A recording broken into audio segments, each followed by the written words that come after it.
안녕하십니까. 김경국TV 시작하겠습니다. 오늘은 약 3주 앞으로 다가온 이재명 재판, 그리고 이재명 법정이 된 국회 법사위 국정감사와 관련해서 말씀드려볼까 합니다. 그리고 또 이재명은 자신이 재판받고 있는 모든 혐의에 대해서 모함과 배신 탓을 하고 있죠. 그래서 그 모함과 배신의 이면을 한번 살펴볼까 합니다. 시작하기에 앞서 구독과 좋아요 그리고 알림 설정은 저에게 큰 힘이 되고 있다는 점 말씀드립니다. 이번 정기국회 국정감사는 말 그대로 이재명 국감입니다. 특히 민주당 법사위원회 소속 의원들은 하루 종일 이재명을 방어하고 방탄하는 데 열을 올리고 있습니다. 검찰청을 상대로 한 국감에서는 아무 죄 없는 이재명을 기소한 나쁜 검찰놈들을 비판하는 데 여념이 없었고, 또 법원을 상대로 한 국감에서는 법원장들에게 이재명의 재판부를 교체하고 담당 재판부에 이재명이 무고하다는 점을 알려줘서 무죄를 선고하도록 말 좀 해달라고 매달렸습니다. 이해충돌? 그따위는 개나 줘버려. 지금 우리 아버지 이야기하는데 이해충돌이 무슨 대수냐? 뭐 이런 식이었습니다. 법원장들도 기가 막히다는 표정이 역력했습니다.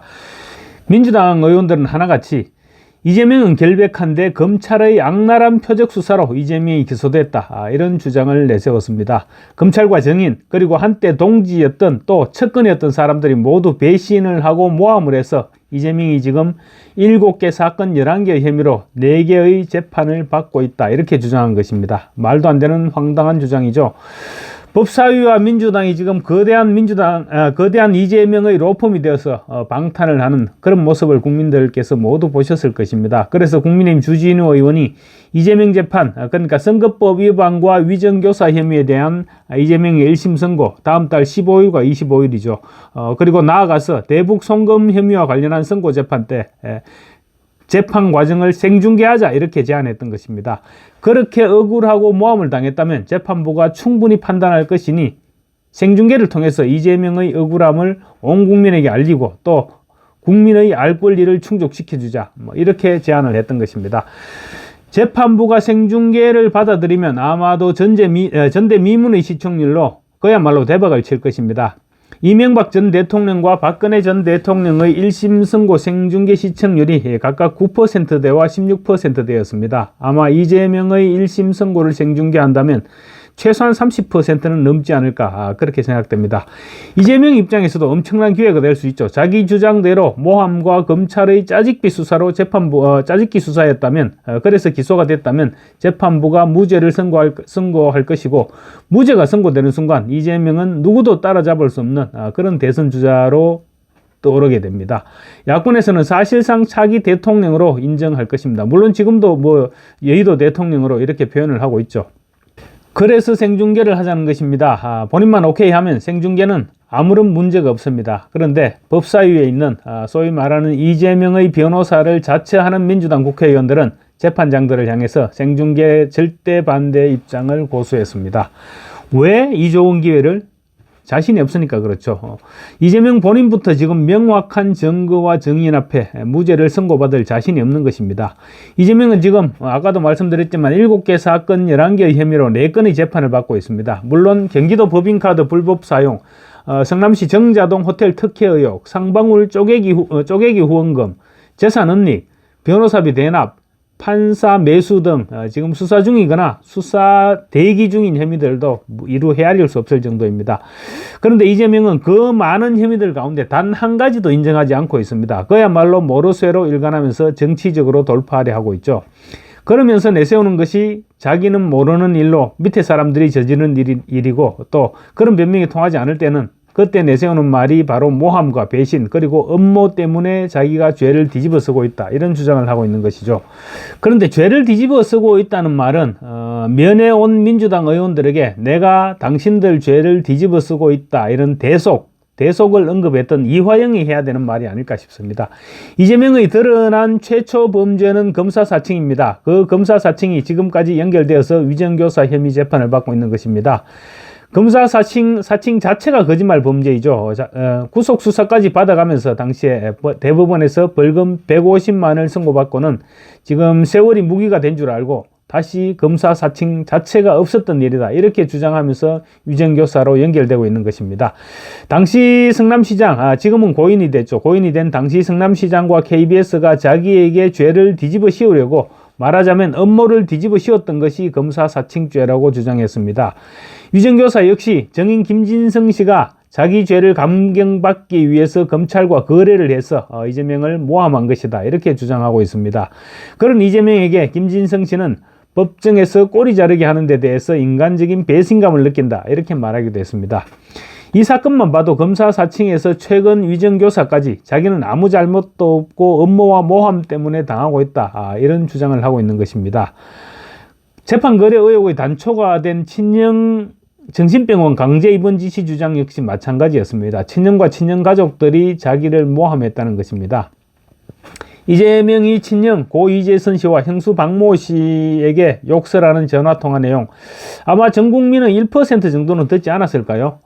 형에게 개 XX, CXX, 형수에게는 또 어디를 찢어버린다더니 이런 입에 담지 못할 그런 욕설을 했던 당사자가 오히려 형과 형수 그리고 조카 탓을 했습니다. 여배우 김부선 씨와의 불륜설도 마찬가지입니다. 온 국민이 알고 있는 여배우가 모멸감을 무릅쓰고 가짜 총각 이재명에게 사기당했다고 울면서 기자회견까지 했는데도 모함이라고 잡아떼는 사람이 이재명이죠.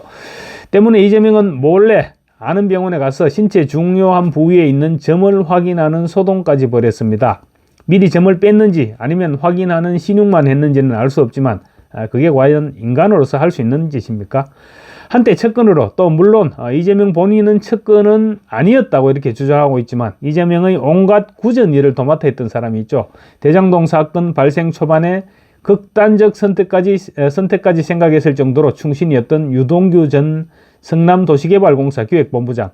그런데 지금은 이재명 킬러로 변신해 있습니다. 이재명은 당연히 배신당했다고 하고 있죠. 그런데 유동규 전 본부장은 자신은 목숨을 버리겠다는 각오로, 목숨까지 버리겠다는 각오로 이재명을 지키려 했는데 이재명은 변호사를 보내서 자기를 감시하는데 전제리를 쳤다고 합니다. 또 이화영 역시 마찬가지입니다. 이화영도 검찰 수사 초반 대북 송금 관련 사실을 이재명에게 모두 보고했다고 이렇게 진술을 했죠. 나중에 짜장면과 갈비탕 그리고 여느 회의 소주 때문에 허위 진술을 했다고 주장을 번복을 했습니다. 나중에 뒤집기는 했지만 이화영은 어쨌거나 짜장면 한 그릇 먹고 이재명의 뒤통수를 친, 그러니까 이재명은 이화영에게 짜장면만도 못한 그런 사람이었던 것입니다. 그런 이화영이 이재명을 끝까지 보호할까요? 이화영은 이미 이재명에게 뱀 같은 사람이라고까지 표현했습니다. 속으로 뱀 같은 놈이라고 생각하는 이재명을 위해서 최소 20년의 형을 추가로 선고받고 싶지는 않을 것입니다. 아마 이화영과 함께 기소된 이재명의 대북 송금 재판 어느 시점이 지나가면 이화영으로부터 배신당했다 이런 소리를 분명히 하게 될 것입니다. 명식이 변호사 출신이었고 성남시장의 경기도지사 그리고 지금은 제1당의 대표죠. 생각해보니 이재명은 을로 살았던 적이 없었던 것 같습니다. 그런 사람이 본인 주장대로라면 맨날 배신만 당하고 뒤통수 맞고 모함을 당하면서 살아온 너무나도 착한 게 아니라 바보같이 불쌍한 사람이다. 그렇게 본인 표현대로라면 그런 사람입니다. 곁에서 이재명을 지켜본 이화영이 얼마나 교활하고 사악해 보였으면 뱀 같은 사람이라고까지 했겠습니까? 맨날 당하고만 살았다는 이재명 말이 맞다고 칩시다.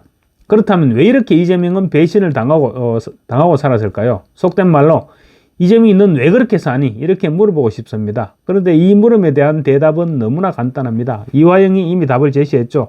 뱀 같은 사람이라고. 뱀같이 사악하고 교활한 사람에게 진실성이 있을 수 없고 그런 사람 주변에 있는 사람들이 이재명을 끝까지 믿고 따를 수가 없는 일이죠.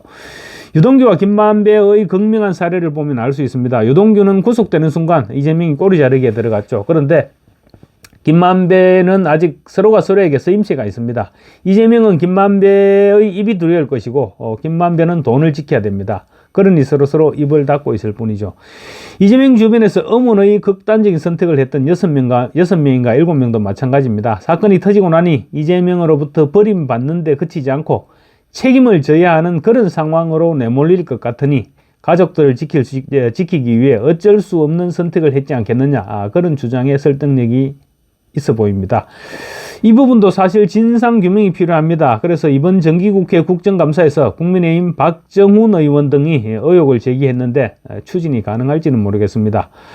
어쨌거나 왜 이화영이 이재명을 뱀 같은 사람이라고 했고 왜 이재명은 밥 먹듯이 배신을 당하고 사는지 알 수 있을 것 같지 않습니까? 이런 생각을 하면 일이 터지고 난 뒤 작은 눈을 굴리면서 머리까지 굴리는 이재명의 표정이 저는 그려집니다. 여러분들은 어떻습니까? 감사합니다.